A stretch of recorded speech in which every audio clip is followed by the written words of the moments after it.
तो आज हम भगवान का जन्म लीला का सेकंड पार्ट देखेंगे।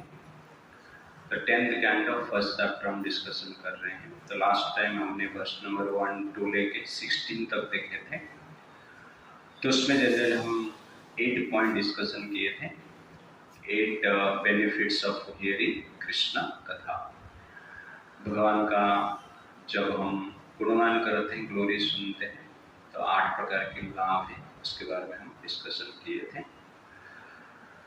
तो परीक्षित महाराज सुन रहे हैं और परीक्षित महाराज प्रश्न कर रहे हैं उस वर्सेस में कि भगवान कृष्ण का जन्म किस प्रकार भगवान ने अपना मामा श्री कंस का वध किए, इसका कारण क्या है, कंस क्यों उनके पिता श्री उग्रसेन को जेल में डाला और उसके साथ साथ वसुदेव और देवकी जो कि उनका बहन है उनको क्यों कारागार में डाले। तो इसका डिटेल्स आप मुझे बताइए।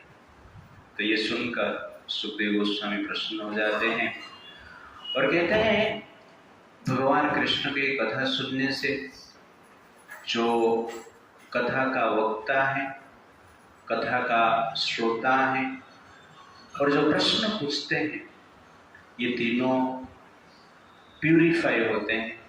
इन तीनों का चेतना हृदय निर्मल होता है, जिस प्रकार गंगा नदी 3 लोग को निर्मल करता है। तो उसके पश्चात वो कहते हैं कि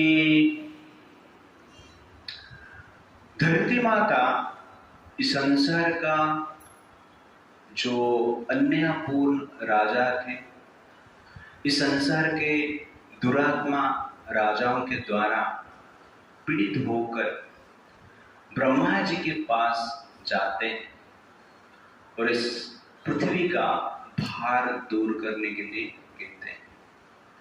तो धरती माता एक गाय का रूप धारण करते हैं और उनके आंख में आंसू रहता है।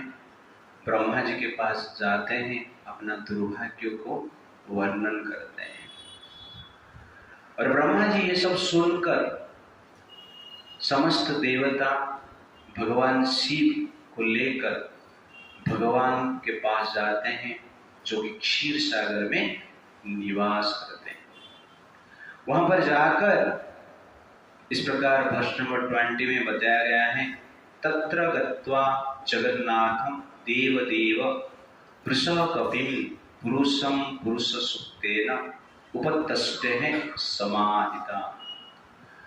तो क्षीर सागर के तट पर जाकर भगवान जगन्नाथ जो कि समस्त जगत का नाथ है, समस्त जगत का मालिक है, समस्त देवताओं का भी देवता है और समस्त जगत को पालन करने वाले हैं, परम पुरुष भगवान को पुरुष सूक्त मंत्र के द्वारा जो वेद में लिखा गया है उस मंत्र के द्वारा क्या करते हैं, आराधना करते हैं।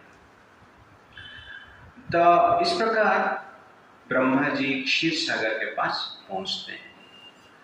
तो पहला पॉइंट जहां पर हम देखेंगे कि भगवान संसार में जन्म क्यों लेते हैं। तो इसका कारण जनरली हम जानते हैं, यदा यदा ही धर्मस्य ग्लानिर्भवति भारत अभ्युत्थानं धर्मस्य तदात्मनं सृजामि परित्राणाय साधूनां विनाशाय च दुष्कृताम् धर्म संस्थापनार्थाय संभवामि युगे युगे। तो धर्म का स्थापना करने के लिए और अधर्म का विनाश करने के लिए, साधु का उद्धार करने के लिए और राक्षसों का वध करने के लिए भगवान संसार में जन्म लेते हैं। तो प्रभुपाद जो परपट में लिखते हैं कि व्हाट इज धर्मस्य ग्लानि, धर्म का ग्लानि का अर्थ क्या है। तो उसमें प्रभुपाद जी कहते हैं, when the residents of this earth become atheistic and godless, जब ये संसार के व्यक्ति नास्तिक हो जाते हैं, भगवान को भूल जाते हैं, they descend to the status of animals like dogs and hawks, जब मनुष्य कुत्ते, बिल्ली, सुअर जैसे बन जाते हैं, Thus their only business is to bark among themselves. उनका एक ही कार्य रहता है परस्पर के बीच में युद्ध करना, मारकाट करना, ठीक है। दिस इज धर्मस्य ग्लानि। इस सिचुएशन को क्या कहा जाता है? धर्मस्य ग्लानि। और ये सिचुएशन में जनरली क्या होता है? Deviation from the goal of life. व्यक्ति अपना जीवन का जो लक्ष्य है उसको भूल जाते हैं। जो किंग रहते हैं वो क्या बन जाते हैं? पार्किंग बन जाते हैं, ओके ना। वो कुत्ते बिल्ली से आवाज भी करते रहते हैं। इलेक्शन के टाइम भाषण देना है, बाद में पार्लियामेंट जाके भाषण देके झगड़ा करना है। ये जनरली आजकल का किंग का कार्य। पार्किंग प्रभुपाद जी बोलते हैं, Thus their only business is to bark among themselves। तो पार्लियामेंट में हम देखेंगे तो सत्ताधार पार्टी और अपोजिशन पार्टी के बीच में क्या चलता है? पार्किंग। बस पार्किंग कर, कुत्ता भोंकता है ना वैसे भोंकते रहते हैं। बाहर आने के बाद मीडिया के सामने भोंकते रहते हैं। बाद में मीडिया वाले ये सब सुन के समाचार में भोंकते रहते हैं। समाचार सुनकर लोग क्या करते हैं? परस्पर के बीच में भोंकते रहते हैं। Barking. No one is king, everyone is barking. It's like that. और मेन चीज क्या है? Deviation from the goal of life. जीवन में को जीवन का गोल नहीं पता रहता है, और ये महत्वपूर्ण है। जब वो वास्तव गोल को हम भूल कर इस अनुसार कुछ अचीव करने की प्रयास ही करते हैं और गोल को हम ध्यान नहीं देते हैं और जानते भी नहीं है, दैट इज एग्जैक्टली है धर्मस्य ग्लानि। और जो गोल को भूल जाता है, भगवत धाम जाना है ये भूल जाता है, वो व्यक्ति इस संसार में निश्चित रूप से संघर्ष करता है और कलह करता है। तो वन का जो लाइफ है, जंगल का जो लाइफ है, संघर्ष रहता है। फाइटिंग से, किलिंग से, मार काटे, एक दूसरे को ब्लड पे उनका जीवन आधार है। उस लाइफ को हम क्या कहते हैं? वन का लाइफ कहते हैं, पशु जीवन कहते हैं। तो पशु जीवन और मनुष्य जीवन में अंतर क्या है? पशु भी जीते हैं, मनुष्य भी जीते हैं, लेकिन स्पेशल अंतर है जब मनुष्य भगवान के लिए जीता है, दैट इज एग्जैक्टली क्या है? मनुष्य जीवन है। लेकिन केवल इंद्रिय तृप्ति करने के लिए जीते हैं तो उसमें संघर्ष गारंटी, उसमें फाइटिंग्स गारंटी, उसमें कलह गारंटी, उसमें तनाव गारंटी। तो पशु जंगल में तनाव में जीते हैं, संघर्ष में जीते हैं, क्योंकि इंद्रिय तृप्ति के लिए ही जीते हैं। उनका जीवन का और कुछ लक्ष्य होता है। तो ठीक उसी प्रकार मनुष्य भी इंद्रिय तृप्ति के लिए ही जिएगा तो परिणाम बांग्लादेश जैसे ही होगा। तो अभी बांग्लादेश में कुछ समय पहले, 15 दिन पहले, सरकार ने गोली मारकर 200-300 स्टूडेंट को मार दिया। तो सरकार डर के देश छोड़ दी, शेख हसीना देश छोड़ दी। उसके बाद जितने भी आतंकवादी थे वहां पर जो हिंदू है सबको मार रहे हैं। तो पहले हिंदू बांग्लादेश में 30% होते थे, आजकल हिंदू 8%, 7% है, 5% है। इसका अर्थ ये नहीं है कि अभी मार रहे हैं, 40 साल, 50 साल, 60 साल से मार रहे, मार के कितना परसेंट हो गया? 5% हो गया। और कुछ साल के बाद कितना परसेंट हो जाएगा? 0% हो जाएगा। उसके बाद किसको मारेंगे? उसके बाद कुत्ता कुत्ते को ही काटेगा। You understand the point? तो दैट इज एक्चुअली क्या है? पाकिस्तान। तो पाकिस्तान में अभी चल रहा है लड़ाई। मतलब क्या है?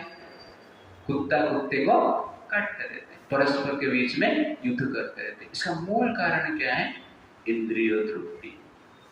तो जहां पर इंद्रिय तृप्ति जीवन का आधार है वहां पर कॉन्फ्लिक्ट, तनाव निश्चित रूप से होगा ही होगा। और जो सोसाइटी भगवान को प्राप्त करने के लिए जीता है, वो सोसाइटी में कला, फाइटिंग, संघर्ष नहीं होता है। इसलिए प्रभुपाद जी यहाँ पर स्पेशली कहते हैं कि धर्मस्य ग्लानि, इसका अर्थ है deviation from the goal of life, जीवन का लक्ष्य से हुआ। इसलिए कभी भी जीवन में अपना भगवत धाम को भूलना नहीं।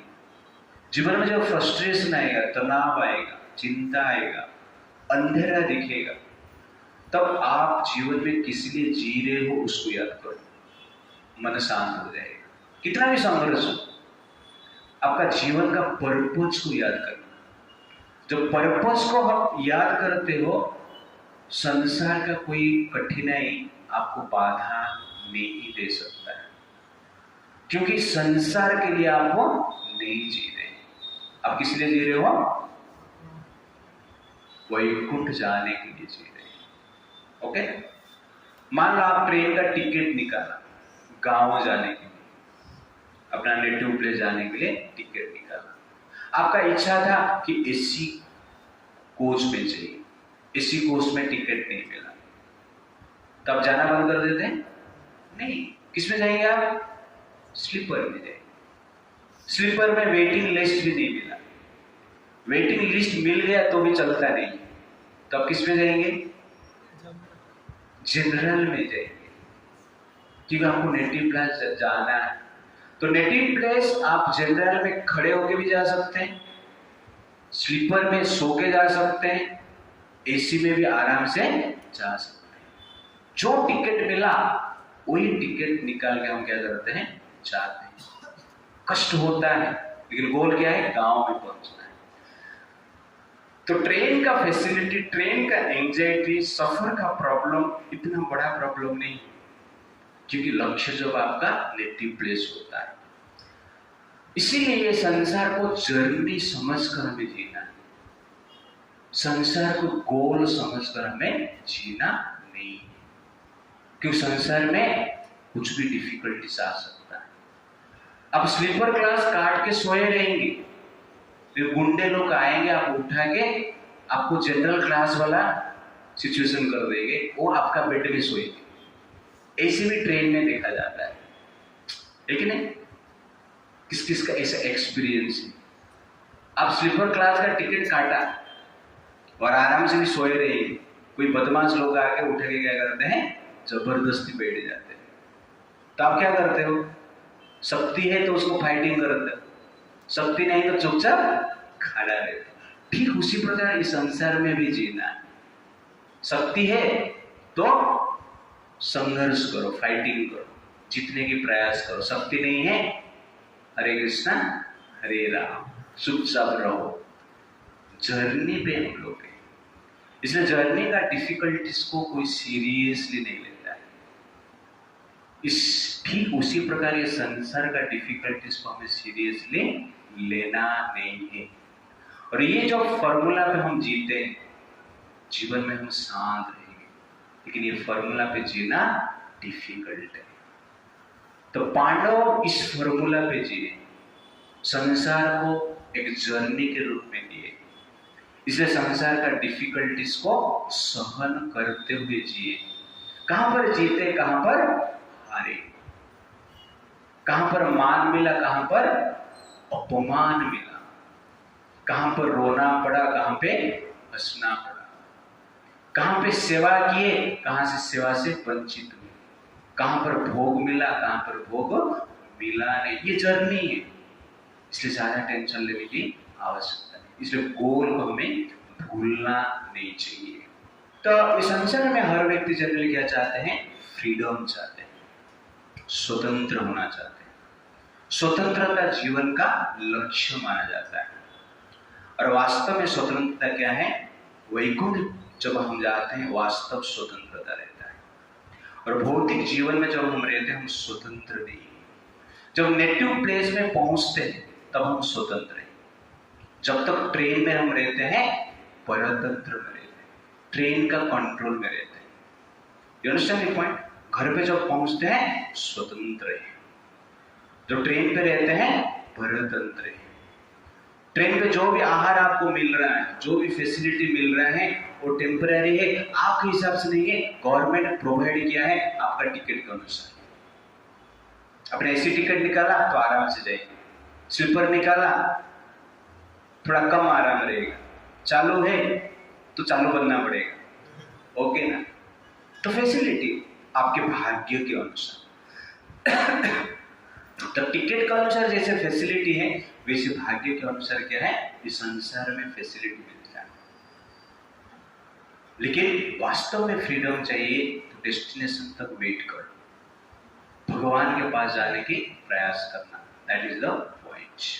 तो एक बार एक अमेरिकन कुत्ता भारत में आया और अमेरिकन कुत्ता भारत का कुत्ता को बोल रहा है कि मुझे भारत बहुत पसंद है, भारत में मैं आना चाहता हूँ। तो भारतीय कुत्ता बोलता क्यों आ रहे हैं, भारत में आएगा तू, अमेरिका में तो अच्छा फैसिलिटी है, तू तो बंगलों में रहता है, एसी में रहता है, तेरे लिए नौकर चाकर भी है, घुमाने के लिए लेते हैं, मैंने सुना तुम लोग का फैशन शो भी होता है, शादी भी होता है, बैंक बैलेंस भी रहता है, मर्सिडीज कार में तुम लोग घूमता है, तो भारत में क्यों आया रे? ना, भारत में ये सब नहीं है, मर्सिडीज बेंज नहीं है, शादी नहीं है, फैशन शो नहीं है, बैंक बैलेंस नहीं है, घूमने को मिलता है, मालिक के साथ घूमने को मिलता नहीं है, ये सब ठीक है। लेकिन भारत का कुत्ते के पास एक चीज है, फ्रीडम, इंडिपेंडेंट।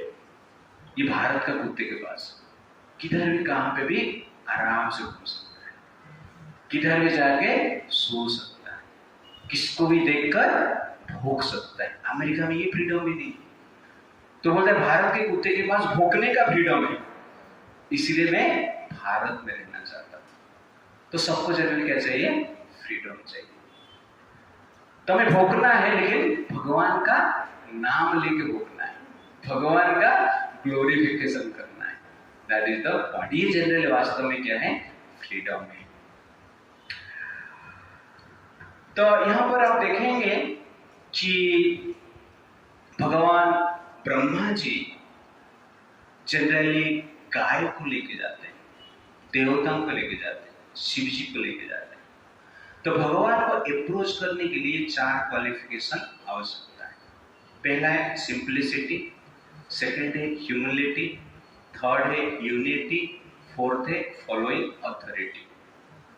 इस 4 प्रिंसिपल को हम फॉलो करना है तो भगवान के पास पहुंचना और भगवान को समझना आसान होता है। तो पहला पॉइंट है सिंप्लिसिटी। तो गाय सिंप्लिसिटी का क्या है, प्रतीक, सिंपल है, देखने में सरल है, और वर्ता भी क्या है, व्यवहार भी गाय का क्या है, सरल है। गाय काट दिया, कभी ऐसा बोलते, कुत्ता काट दिया ऐसा हम बोलते हैं, गाय काट दिया नहीं बोलते। और सिंपल लाइफ, घास खा के जी रहे।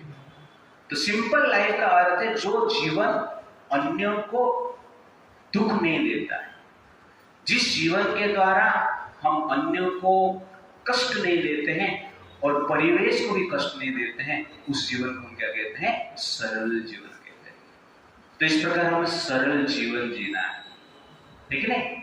Simple living, high thinking, that is exactly गाय।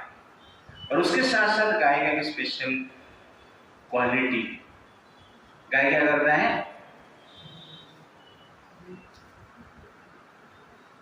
दूध देता है, और दूध से समाज का पोषण होता है।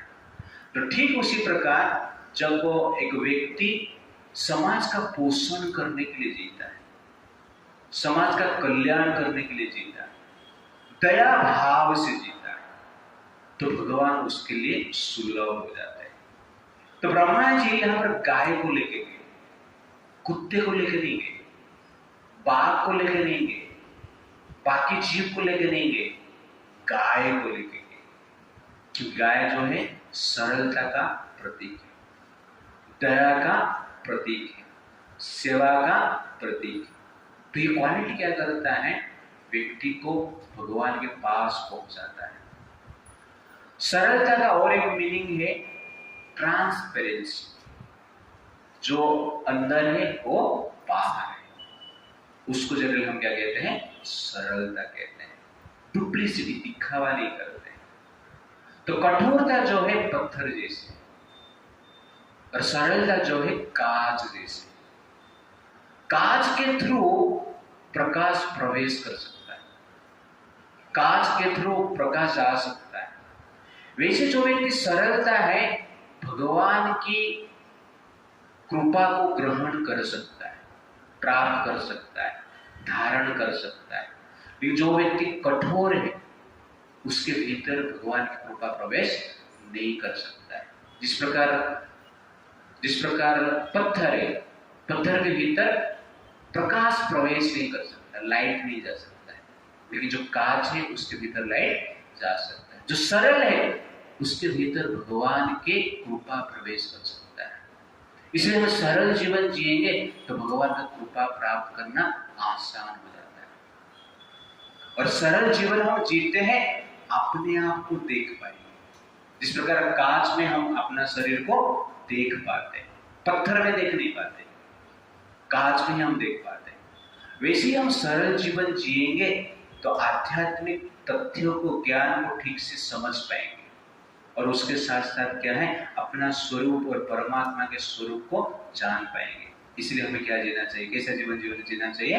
सरल जीवन जीना चाहिए, सिंपलिसिटी। सेकंड है ह्यूमिलिटी, नम्र भाव से हमें जीना चाहिए।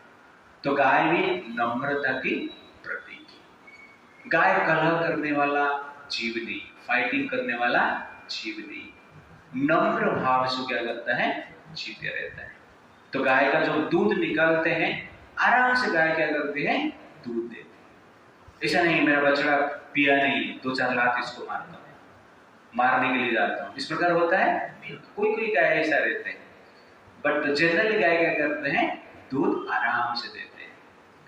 इसका जनरली क्या है, नम्र भाव है, फाइटिंग, कलह और सेवक भाव में गाय रहता है। थर्ड पॉइंट है यूनिटी। तो यहां पर आप देखेंगे ब्रह्मा जी अकेले नहीं जाते, समस्त देवताओं को लेके जाते हैं, भगवान शिव जी को लेके जाते हैं। तो और धरती माँ भी डायरेक्टली भगवान को अप्रोच नहीं करता है, ब्रह्मा जी के पास जाते हैं। तो ठीक उसी प्रकार हमें क्या है, यूनिटी, एकता के साथ रहना है।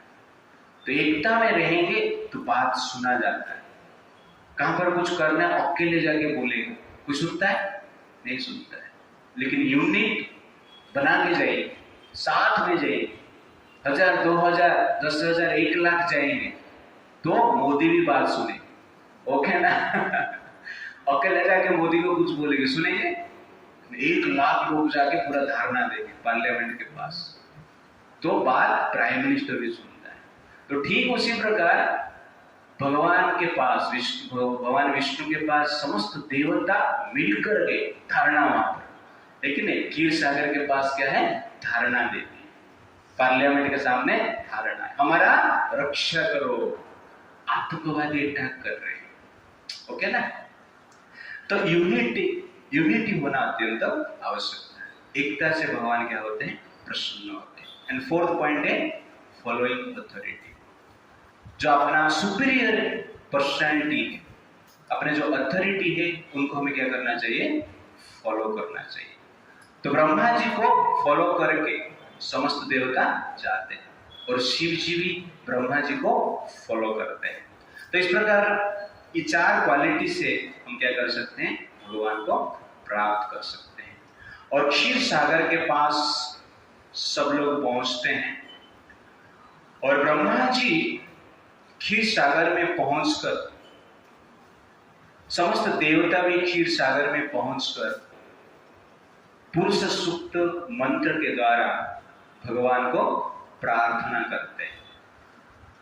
तो यहां पर कहा गया है, while in trance Lord Brahma heard the word of Lord Vishnu vibrating in the sky. Thus he told the demigods, O demigod, hear from me the order of Kshirodaksha Vishnu, the Supreme Person, and execute it attentively without delay. तो हम पर ब्रह्मा जी क्षीर सागर में जाते हैं, बाकी देवता भी पहुंचते हैं, लेकिन ब्रह्मा जी मेडिटेशन में बैठते हैं और भगवान की आज्ञा को सुनते हैं।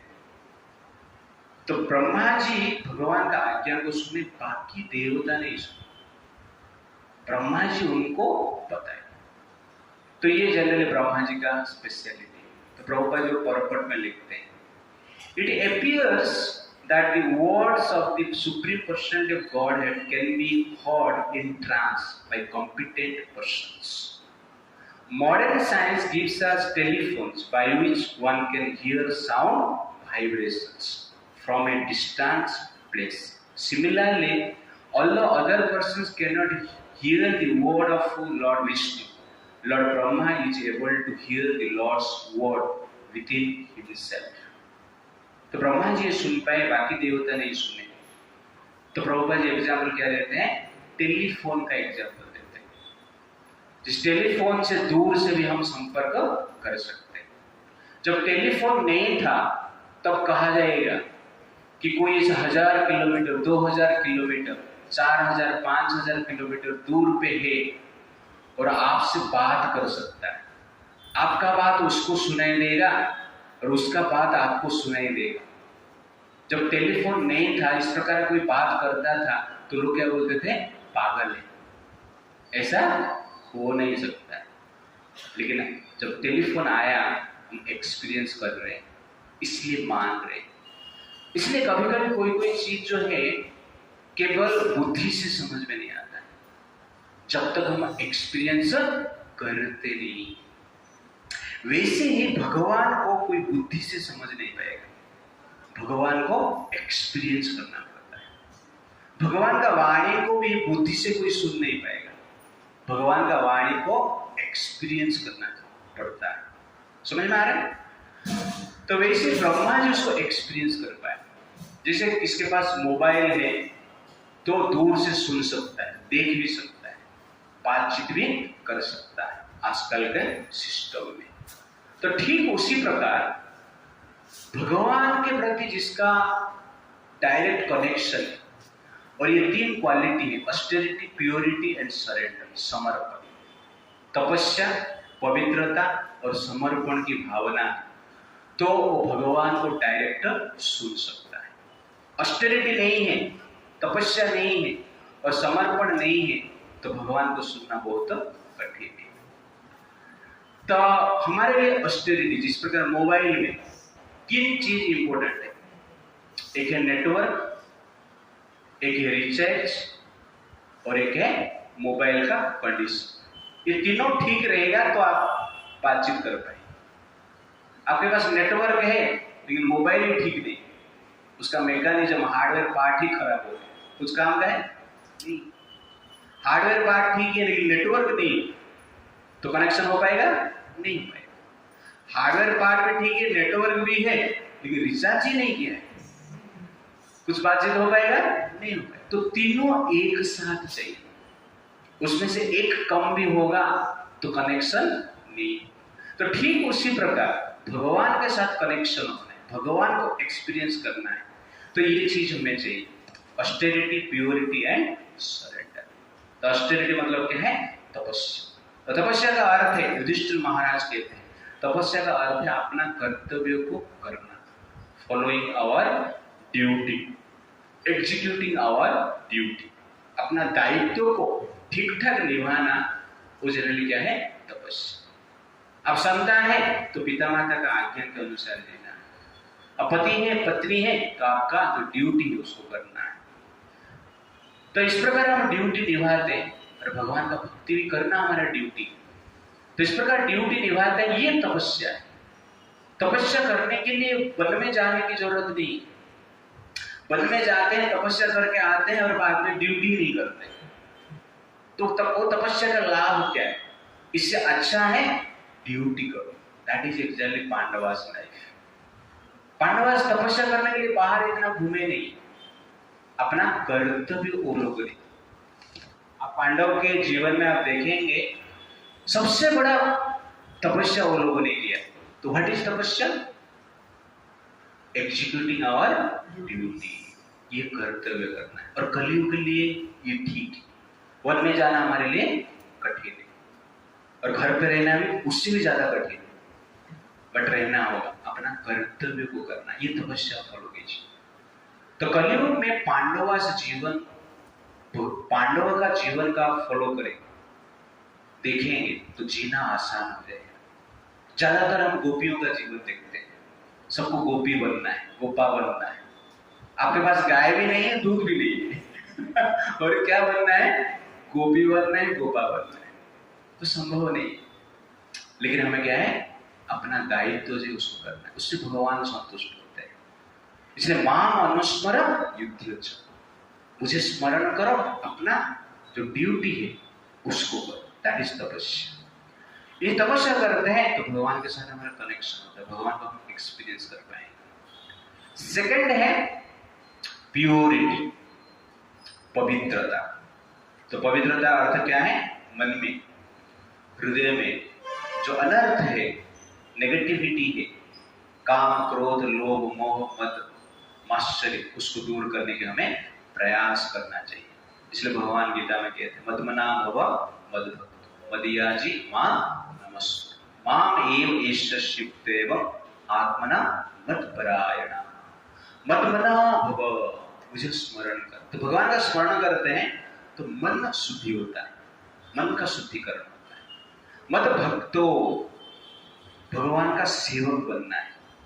तो भगवान का सेवा करने के लिए प्लान करना है, बुद्धि लगाना है, उससे बुद्धि का प्यूरिफिकेशन होता है। मत ज्याजी, भगवान का पूजा करना है। भगवान का पूजा करने से जो इंद्रियां हैं उसका प्यूरिफिकेशन होता है। मां नमस्कुरु, भगवान को नमस्कार करते हैं तो अहंकार जो है उसका प्यूरिफिकेशन होता है। तो इस प्रकार मन का शुद्धिकरण चाहिए, मन शुद्ध होना चाहिए, बुद्धि शुद्ध होना चाहिए, इंद्रिय शुद्ध होना चाहिए और अहंकार शुद्ध होना चाहिए। और इस स्टेट पे हम क्या कर सकते हैं? भगवान के साथ कनेक्ट कर सकते हैं, प्योरिटी। जिस प्रकार मोबाइल है तो मोबाइल में जो हार्डवेयर पार्ट है, सॉफ्टवेयर पार्ट है, ठीक ठाक काम करना चाहिए। काम करेगा तो कनेक्ट हो पाएगा, अदरवाइज कनेक्टर नहीं हो पाएगा। तो ठीक उसी प्रकार हमारा मन ठीक ठाक शुद्ध होना चाहिए, तब जाके हम भगवान के साथ क्या हो सकते हैं? कनेक्ट हो सकते हैं। अदरवाइज कनेक्ट होना डिफिकल्ट है। इसलिए यहाँ पर ब्रह्मा जी गाय को भी लेके गए। तो गाय का और एक जो दूध है स्पॉटलेस है, व्हाइट है। तो ठीक उसी प्रकार हमारा जो चरित्र है क्या होना चाहिए?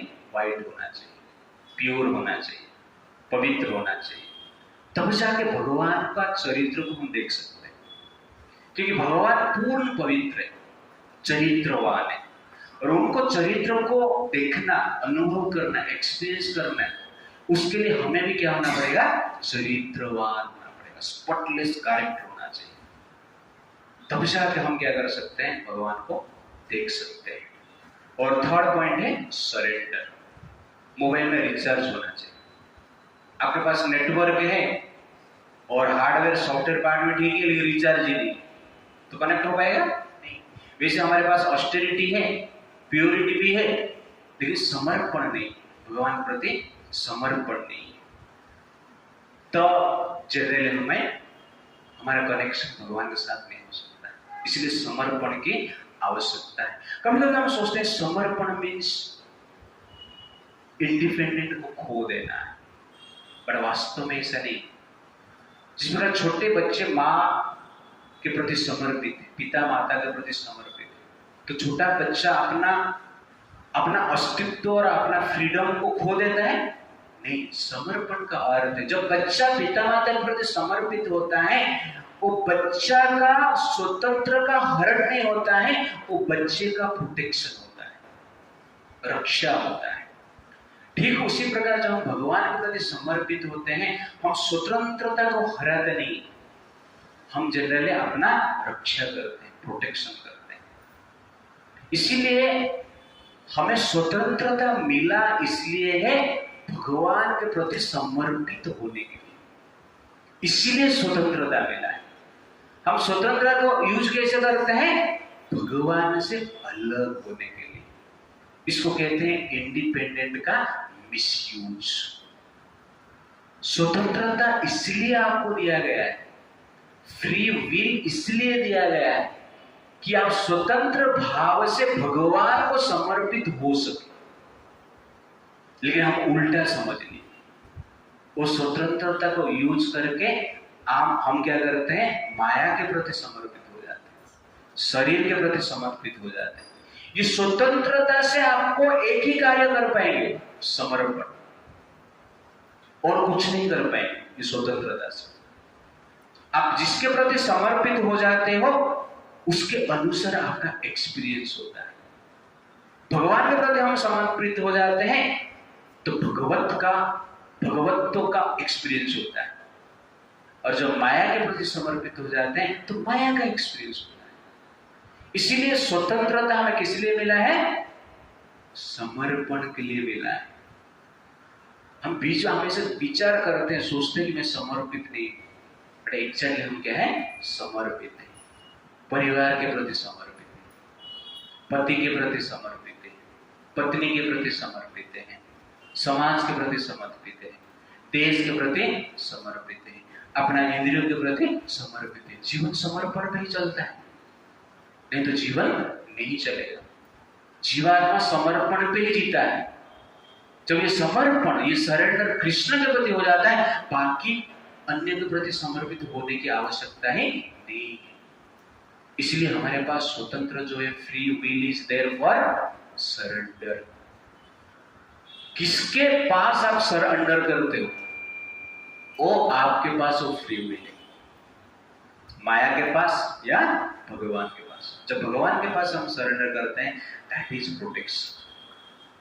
जो डॉक्टर के पास हम समर्पित करते हैं, दैट इज एक्चुअली क्या है? ट्रीटमेंट। तो ठीक उसी प्रकार जब हम भगवान के साथ, भगवान के प्रति समर्पित हो जाते हैं, हमारा रक्षा होता है और हमारा ट्रीटमेंट होता है, हमारा चिकित्सा होता है, मानसिक चिकित्सा होता है।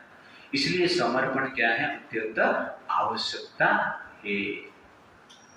इसे भगवान कृष्ण को टेस्ट करने की जरूरत नहीं, कृष्ण हमें टेस्ट करना चाहिए।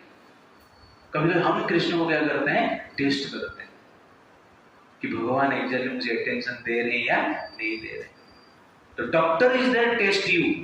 आपका ब्लड टेस्ट डॉक्टर करेगा। सर मैं भी आपका थोड़ा ब्लड टेस्ट करना चाहता हूँ, ओके ना? ऐसा करते हैं नहीं। तो वैसे ही कृष्ण हमारा टेस्ट करेंगे, हमारा समर्पण को जानने के लिए, समझने के लिए, अपना प्योरिटी, अपना ऑस्टेरिटी और समर्पण को टेस्ट करने के लिए भगवान जनरली क्या करना चाहिए? हमें टेस्ट करना चाहिए, उल्टा नहीं होना चाहिए।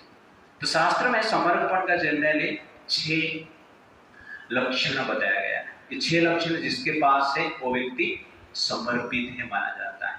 मेरे बीच आप लोग बोले, अनुकूलस्य संकल्पः, अनुकूलस्य संकल्पः, प्रतिकूलस्य वर्जनम्, रक्षसीयतिः विश्वासो, वक्तृत्वे वर्णं तथा, आत्मनिक्षेप कार्पण्ये, सद्विध शरणागतिः। तो यहाँ पर कहा गया है शरणागति का 6 लक्षण बताया गया है। पहला क्या है? अनुकूलस्य संकल्प। भगवान कृष्ण के सेवा में जो अनुकूल है वो कार्य करने के लिए संकल्प करना, वो शरणागति का एक लक्ष्य है। प्रतिकूलस्य वर्जनम। भगवान की सेवा में, भक्ति में जो बाधा है, प्रतिकूल है, उसको त्याग करना, ये भी एक समर्पण का लक्ष्य है। रक्षसि इति विश्वास। भगवान के प्रति पूर्ण श्रद्धा रखना हमारा रक्षा के लिए वो समर्पण का लक्ष्य है। वक्तृत्वे वर्णम तथा। ये भगवान जो है हमारा मेंटेनर है, ये हमें ग्रहण करना चाहिए, ये भाव से हमें जीना चाहिए, वो भी समर्पण का एक लक्षण है। आत्म निक्षेप और सरेंडर करना, अपने आप को पूर्ण रूप से भगवान के प्रति समर्पित कर देना है, भगवान के ऊपर डिपेंड करना है पूर्ण रूप से, ये भी एक समर्पण का लक्ष्य है। कार्पण्य, कार्पण्य मतलब ह्यूमिलिटी, नम्रता। ये 6 चीज हमारे पास है तो क्या है? हम भगवान के प्रति समर्पित हैं। 6 में से एक कम है तो पूर्ण रूप से हम समर्पित नहीं। तो आपको हमें टेस्ट करना है जीवन में कि मैं भगवान को समर्पण हूं या नहीं। तो ये 6 चीज को लेकर आप क्या कर सकते हैं, टेस्ट कर सकते हैं। और एंड में क्या कहते हैं, कार्पण्य। कार्पण्य मतलब क्या है, नम्रता। तो फर्स्ट पॉइंट हमने देखा, ह्यूमिलिटी के पॉइंट देखा था। तो जिस प्रकार मटका रहता है, कुएं में डालते हैं, पहले कुएं से पानी निकालते थे, तो कुएं में जब मटका डालते थे तो मटका अपने आप जाते थे, सब मटका लेके जाते थे, कुएं में फेंक देते। ऐसा होता है, मटका लिया कुएं में फेंक दिया, पानी आएगा नहीं आएगा। तो मटके को रस्सी में बांधा जाता था, रस्सी में बांधकर पानी के भीतर, कुएं के भीतर छोड़ा जाता था। बाद में वो डूबता नहीं था। कौन कौन रस्सी से पानी निकाला है कुआं से? हाँ, जो निकाला नहीं उसको एक्सपीरियंस पता नहीं। तो गांव में मैंने निकाला, हमारा घर के सामने ये कुआं था, ओके, बचपन में ये कार्य हमने किया है। तो ऐसा रस्सी में डालते हैं ना कुआं में, वो डूबता नहीं, उसको बार बार ऊपर नीचे करना पड़ता है, बाद में डूबता है और पानी धीरे धीरे बढ़ता है, पूरा डूब जाता है। उसके बाद क्या करना पड़ता है, खींच के निकालना पड़ता है। तो कुआं के भीतर मटका में पानी डालने के लिए रस्सी भी चाहिए और ये मटका झुकना चाहिए। मटका झुकता नहीं तो उसको जबरदस्ती रस्सी के द्वारा झुकाया जाता है, तब जाके मटका में क्या होता है, पानी भरता है। तो ठीक उसी प्रकार संसार में हमें जीना है। हम मटके जैसे डूबना नहीं चाहते, झुकना नहीं चाहते, अपने आप कोई झुकेगा नहीं, अपने आप कोई डूबेगा नहीं। क्या चाहिए, रस्सी चाहिए। खाली रस्सी से डूब जाएगा, रस्सी को पकड़ने वाला भी चाहिए डुबाने वाला भी चाहिए, तब जाके वो मटका डूबता है, झुकता है, उसके भीतर पानी जाता है। ठीक उसी प्रकार हर व्यक्ति रस्सी के साथ रहना चाहिए और रस्सी दूसरे किसके हाथ में रहना चाहिए। तो इसको क्या कहते हैं, जो रस्सी पकड़ा हुआ है उसको गुरु कहते हैं। रस्सी क्या है, रूल्स रेगुलेशन कहते हैं। और मटका कौन है, हमारा मन है। मन झुकना नहीं चाहता है, लेकिन रूल्स रेगुलेशन से बांध के रखना पड़ेगा मटका। और किसके हाथ में वो रूल्स रेगुलेशन होना चाहिए, किसका डायरेक्शन में होना चाहिए, गुरु के डायरेक्शन। अपने हिसाब से नहीं चलेगा। प्रभु मैंने ही रस्सी पकड़ा है, तू रस्सी नहीं पकड़ा है तो भी चलेगा ओके ना। रस्सी किसके हाथ में होना चाहिए, गुरु के हाथ में होना चाहिए, अथॉरिटी के हाथ में होना चाहिए। गुरु क्या करते हैं, जबरदस्ती डुबाते हैं। इसलिए शिष्य को गुरु के अधीन रखा गया है, तब जाके हम झुकते, तब जाके पानी भरता है। तो ठीक उसी प्रकार जब हम गुरु के अधीन में रहकर रूल्स रेगुलेशन को फॉलो करते हैं, तब हमारा भीतर भगवान की कृपा भरता है, भगवान की गुण प्रवेश करता है। और मटका कैसे ऊपर आता है, अपने आप आ जाता है। रस्सी खींच लेता है अपने आप, रस्सी को खींचना पड़ता है, गुरु का कृपा। इसलिए गुरु का महत्व शास्त्र में माना गया है। तो गुरु का कृपा से हम क्या कर सकते हैं, भगवान का कृपा को प्राप्त कर सकते हैं और प्राप्त करके इस संसार में तृप्त हो सकते हैं और उसके साथ साथ क्या है, भगवान का सेवा भी कर सकते हैं। इसीलिए ये समर्पण जो है भगवान के प्रति होना चाहिए और गुरु के प्रति होना चाहिए। That is very very important. और यहां पर आप देखेंगे कि देवता जो है पावरफुल पर्सनैलिटीज, लेकिन उनका भी हालत कभी कभी बांग्लादेश का हिंदू जैसे हो जाता है। ओके, देवता भी मार खाते हैं। आप जो बांग्लादेश का हिंदू देख रहे हैं, किसको जला रहे हैं, ठीक है ना, किसको मार रहे हैं, अनेक प्रकार की चीजें हम देख रहे हैं। कभी कभी देवताओं के जीवन में भी, स्वर्ग में भी ऐसा आतंक चलता है। धरती से आतंकवादी जाकर स्वर्ग में भी अटैक कर देते हैं। इसलिए भौतिक जगत में कोई भी स्थान सिक्योर नहीं, सेफ नहीं। इसलिए भौतिक जगत में सेफ प्लेस फाइंड करना मूर्खता है। जो वास्तव में बुद्धिमान है वो भौतिक जगत को त्याग करना चाहता है, सेफ प्लेस नहीं चाहिए।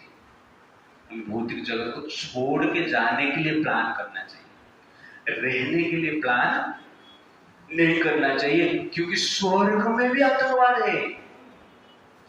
धरती पे नहीं, स्वर्ग में भी आतंकवाद है। इसीलिए यहां पर देवता लोग विष्णु के पास क्यों गए? सेव हिंदूज, पोस्टर लेके खड़े हैं ना, अभी देख रहे हैं टीवी में कि ना, सेव हिंदूज, प्रोटेक्ट हिंदूज। वैसे ही देवता लोग गए विष्णु के पास, पोस्टर लेके खड़ा हो गए, सेव डेमिगॉड्स, लेकिन save Indira, save Chandra, save Varuna, इस प्रकार बोलते हो जाए। तो हर स्थान पे आतंकवाद चलता रहता है। तो कहने का अर्थ यहां पर देवता लोग जो है भगवान के पास जाते हैं अपना संरक्षण करने के लिए, प्रोटेक्शन करने के लिए। और हम लोग क्या करते हैं? देवताओं के पास जाते हैं अपना प्रोटेक्शन और संरक्षण करने के लिए। तो प्रभुपाद जी यहां पर स्पेशली कहते हैं कि वास्तव में हमें किसके पास जाना चाहिए? कृष्ण के पास जाना चाहिए, तो हमें प्रोटेक्शन मिलेगा। तो जयद्रथ भी शिव जी का उपासना की, पांडवों को मारने के लिए तपस्या, घोर तपस्या की पांडवों को मारने के लिए। शिव जी प्रकट हो गए। जयद्रथ ने कहा मुझे पांडवों को मारने की शक्ति आप दीजिए। शिव जी ने बोले माफ कर दो, मेरे पास वो शक्ति नहीं, क्योंकि पांडवों को रक्षा करने वाला ही परमात्मा है, इसलिए ये कार्य नहीं हो सकता है। समझा दे जयद्रथ, तो पांडवों का कोई बद्ध नहीं कर सकता है। फिर भी ये जीवात्मा इतना पागल है, नहीं मुझे चाहिए सब। शिव जी बोलते हैं मेरे पास है ही नहीं, तो दूंगा किधर से? ठीक है, एक दिन के लिए तू पांडवों को रोक सकता है, इतना मैं देता। और वो विश्वास करके जयद्रथ क्या है, वो वरदान लेकर आता है। और चक्रव्यूह में जब अभिमन्यु एंट्री करता है चक्रव्यूह के भीतर, जयद्रथ सामने आके पांडवों को रोकता है, 4 पांडव, अर्जुन वहां पर नहीं रहते। तो ये जनरली देवताओं का, भगवान शिव जी का भी लिमिटेशन है यहाँ पर देख रहे हैं। इसलिए हमें किसके पास जाना चाहिए? कृष्ण के शरण में होना चाहिए। तो वास्तव में हमें प्रोटेक्शन मिलेगा। तो माँ के गर्भ में भी परीक्षित महाराज से भगवान रक्षा करेंगे, और भगवान की इच्छा होगा तो तक्षक नाग भी काटेगा, तो कहां पे जाएंगे? भगवान के पास जाएंगे। तो शरीर का रक्षा हुआ तो रक्षा हुआ, शरीर का नष्ट भी हुआ तो महारक्षा हुआ।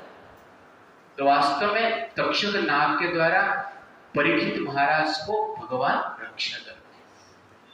सुदर्शन के द्वारा परीक्षित महाराज को शरीर का रक्षा, बट भागवतम के द्वारा परीक्षित महाराज को रक्षा किया, आत्मा को रक्षा किया। इसलिए भगवान की कथा किसको रक्षा करता है? आपको रक्षा करता है।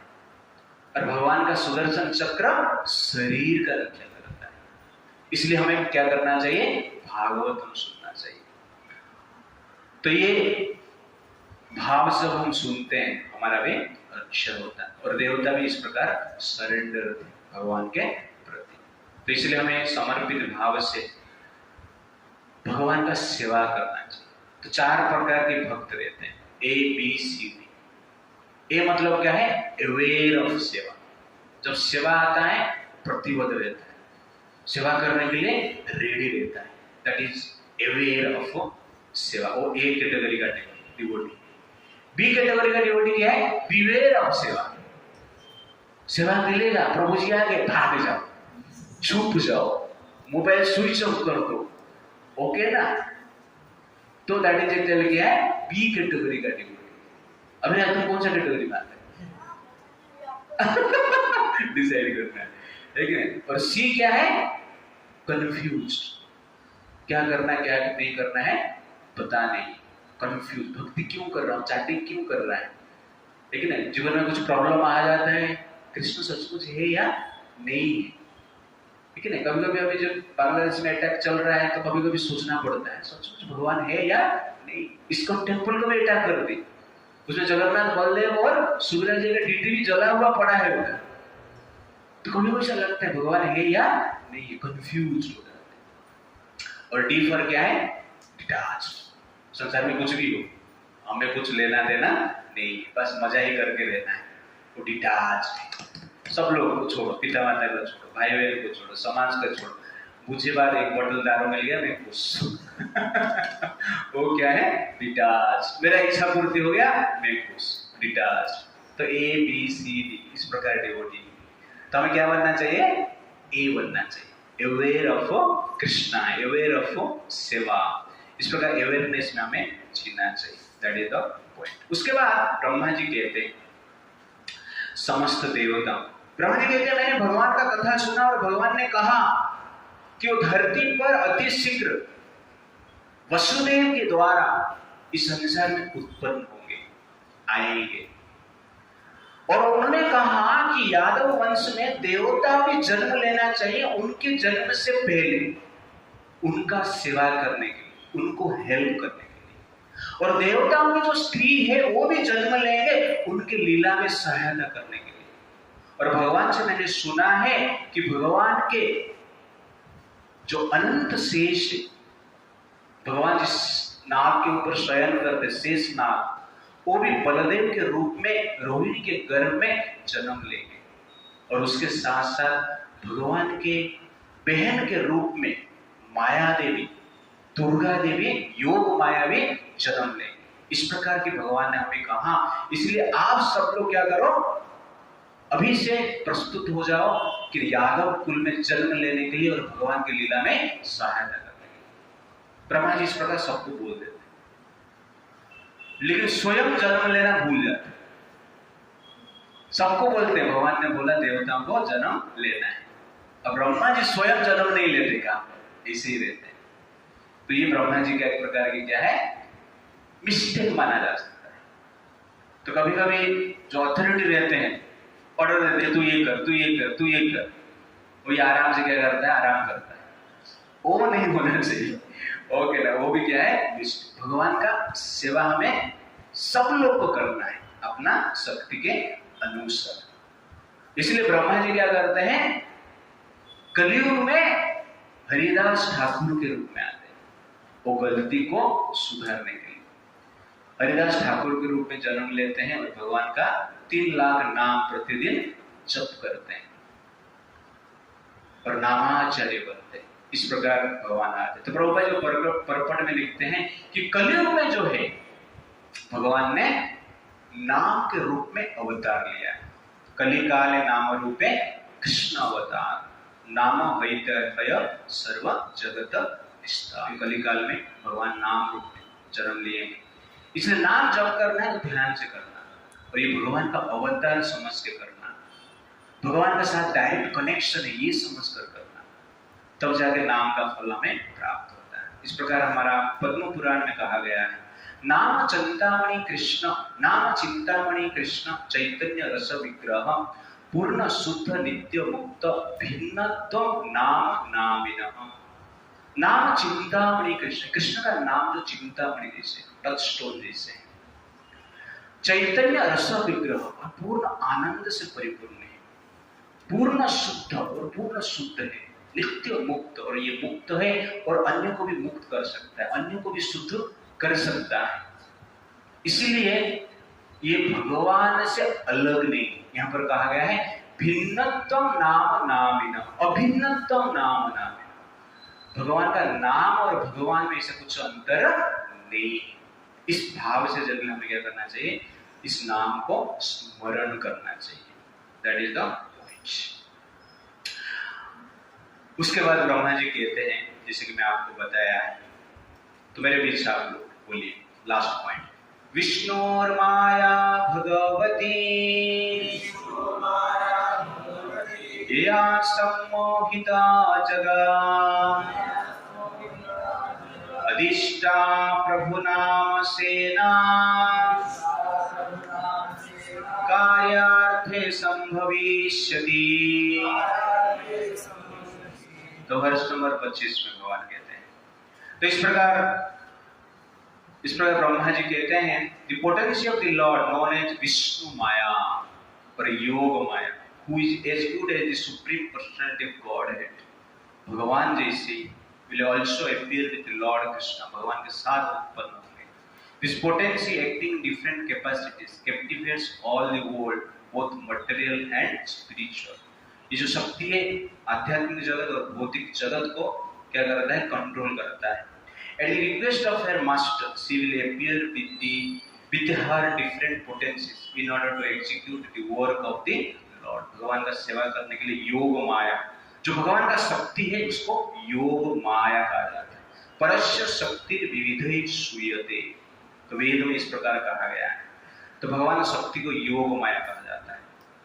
तो भगवान का शक्ति को आध्यात्मिक जगत में योग माया कहते हैं और भौतिक जगत में महामाया कहते हैं। एक ही शक्ति है। प्रभुपाद जी इलेक्ट्रिसिटी का एग्जाम्पल देते हैं। जैसे इलेक्ट्रिसिटी कूलिंग का भी कार्य करता है और हीटिंग का भी कार्य करता है, वैसे ही भगवान का एक ही शक्ति है, योग माया का कार्य करता है और उसके साथ साथ महामाया का कार्य करता है। तो योग माया क्या करता है, जनरली भगवान को स्मरण करने में जो शक्ति कार्य करता है दैट इज क्या है, योग माया। और भगवान को विस्मरण करने में जो शक्ति कार्य करता है उसको हम क्या कहते हैं, महामाया। तो महामाया भौतिक जगत में कार्य करता है और योग माया आध्यात्मिक जगत कार्य करता है। महामाया भौतिक कार्य करवाता है और योग माया आध्यात्मिक कार्य करवाता है। महामाया से हम भगवान को भूल जाते हैं और योग माया से भगवान को याद करते हैं। महामाया के कारण अपने आप को शरीर हम समझते हैं और योग माया के कारण व्यक्ति अपने आप को आत्मा और भगवान का दास समझता है। महामाया के कारण हम लोग सोचते हैं कि हम नियंत्रक है, कंट्रोलर है, बट योग माया के कारण व्यक्ति जान पाता है कि कृष्ण कंट्रोलर है। महामाया से हम भगवान से अलग हो जाते हैं और योग माया से भगवान से हम जुड़ जाते हैं। महामाया हमें अनलिमिटेड पेन देता है, बट योग माया हमें क्या करता है, अनलिमिटेड हैप्पीनेस देता है। महामाया हमें इस प्रकार की भावना में रखता है कि हम क्या है, इंडिपेंडेंट है।